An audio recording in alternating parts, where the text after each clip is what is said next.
दोस्तों, आज अपनी इस रिपोर्ट में हम बात करने जा रहे हैं करिश्मा कपूर की। करिश्मा कपूर की marital life and her personal relationship, जिसे वो खुद ही अपने एक इंटरव्यू में रिवील करती हुई देखी गई। ये इंटरव्यू उनका तब सामने आया जब उन्होंने एक बार फिर से अब वापसी कर ली है एक्टिंग की इस दुनिया में, और उन्होंने वापसी की है वेब शो मेंटल हुड से। जी हाँ, वेब शो मेंटल हुड से एक बार फिर से करिश्मा कपूर आ चुकी है टीवी इंडस्ट्री में और बॉलीवुड इंडस्ट्री में छाने के लिए। करिश्मा कपूर जब इस शो का प्रमोशन कर रही थी तो उसी दौरान उन्होंने इस शो के साथ ही साथ अपने पर्सनल रिलेशनशिप पे भी कई तरह के खुलासे किए। वो अपने पर्सनल रिलेशनशिप पे ये कहती हुई सामने आई कि आज के वक्त में वो किसी के साथ नहीं है, लेकिन वो जब अपने मैरिटल रिलेशनशिप के बारे में बात करती हुई देखी गई तो यहाँ उन्होंने जो दर्द सहे इस रिलेशनशिप में उसका जिक्र उन्होंने किया।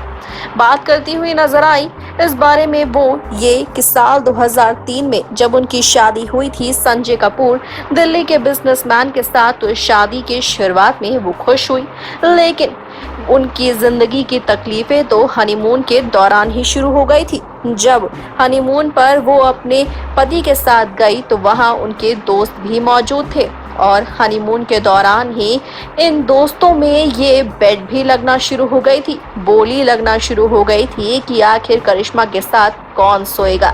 जी हाँ, उनके पति ने इस तरह की हरकत भी की थी।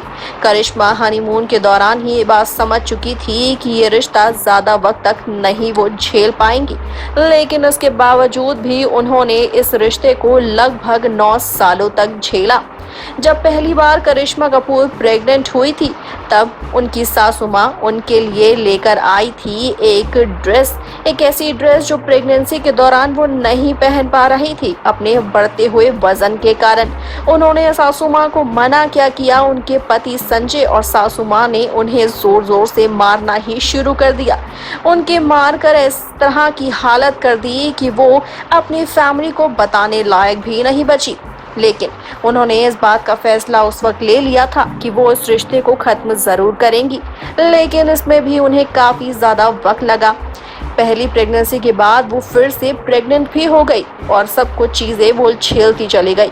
इस हद तक उन्होंने इस शादीशुदा रिलेशनशिप को झेला कि उन्होंने अपने करियर को भी बिल्कुल बर्बाद कर दिया।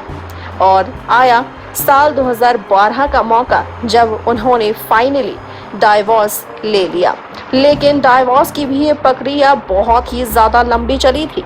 डाइवोर्स से पहले कई सालों तक डाइवोर्स लेने के लिए वो कोर्ट के चक्कर काट रही थी, और उनके पति उन्हें ये डाइवोर्स लेने के बाद काफ़ी ज़्यादा परेशान करने लगे थे।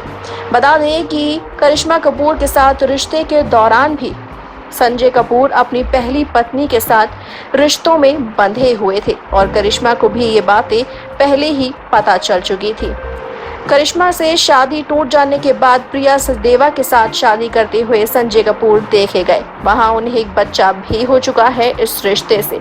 जहां दूसरी ओर आज भी करिश्मा कपूर अपनी शादी टूट जाने के बाद बिल्कुल अकेली है। इनके रिलेशनशिप के रूमर्स भले ही सामने आए, लेकिन आज तक इन्होंने शादी नहीं की, और एक सिंगल मदर के तौर पर अपने दोनों बच्चों को, चाहे वो उनकी बड़ी बेटी समायरा कपूर हो या छोटे बेटे कियान कपूर, उन दोनों को अकेले ही संभाल रही है।